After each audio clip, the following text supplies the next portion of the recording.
नमस्कार मित्रांनो, आज आपण बंदिस्त शेळी पालनामध्ये सुरुवातीला शेड कसा करावा, शेड कसा बांधावा यावर सविस्तर चर्चा करणार आहोत। तर आपण व्हिडिओला स्किप न करता पूर्ण व्हिडिओ बघा, खूप महत्त्वाची माहिती आपण या व्हिडिओमध्ये देणार आहोत।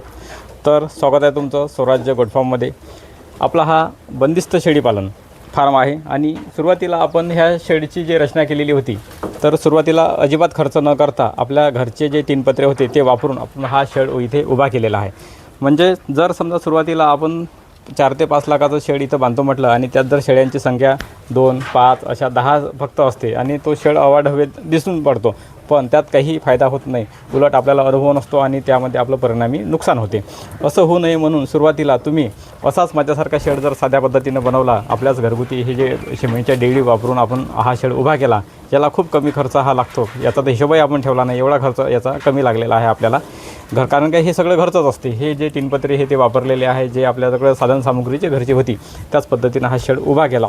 आणि या शेडमध्ये आपण सुरुवात जरी 2 बकऱ्यापासून केली, 2 शेळ्यापासून केली, पण त्यात कालांतराने जसे थोडे थोडे आपल्याकडे पैसे आले त्याच हिशोबानं आपण त्यामध्ये वाढ केली आणि आज आपला हा शेळ्यांचा परिवार 25 शेळ्यांचा लहान मोठा परिवार झालेला आहे।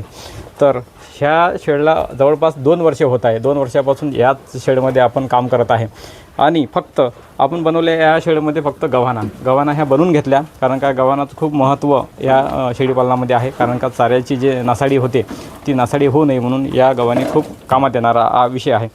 पण शेडवर अजिबात खर्च सुरुवातीला करू नका, कारण शेडवर जर तुम्ही खर्च करत राहाल आणि तुमच्याकडे जर अनुभव नसेल तर त्याचा काही उपयोग पाहिजे तसा होणार नाही।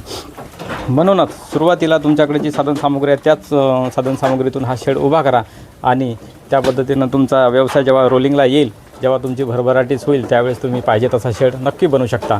पण सुरुवातीला ही चूक अजिबात करू नका, कारण शेळीपालनामध्ये खूप महत्त्वाचे काही विषय असतात ज्यामध्ये आपण अति उत्साही होऊन खूप पैसा आहे ह्या हिशोबानं याचं डोक्यात घेतो आणि त्याच हिशोबानं आपण शेळीपालनाची सुरुवात करतो।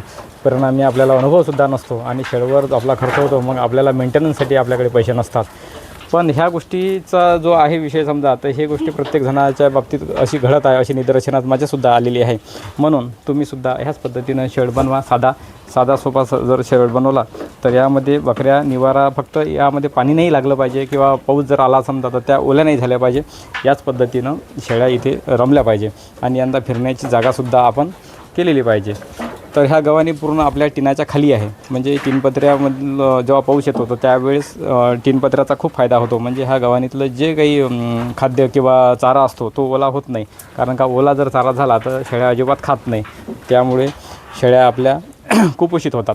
म्हणूनच नेहमी गव्हाणी ह्या पावसामध्ये न भिजता त्याच्यावरून काहीतरी असलं पाहिजे, तेव्हाच कुठं तो चारा आपला सुरक्षित राहील आणि ह्या आवडीनं शेळ्या त्या चारा खात असतात। म्हणूनच तुम्हीसुद्धा ह्याच पद्धतीनं करा आणि शेळीपालनाला नक्की सुरुवात करा। खूप चांगला व्यवसाय आहे, तुम्हाला याच्यामध्ये यश येईलच। यामध्ये थोडा धैर्य राखणं खूप गरजेचं आहे। तोपर्यंत थांबतो, पुन्हा भेटू नवीन व्हिडिओमध्ये। धन्यवाद।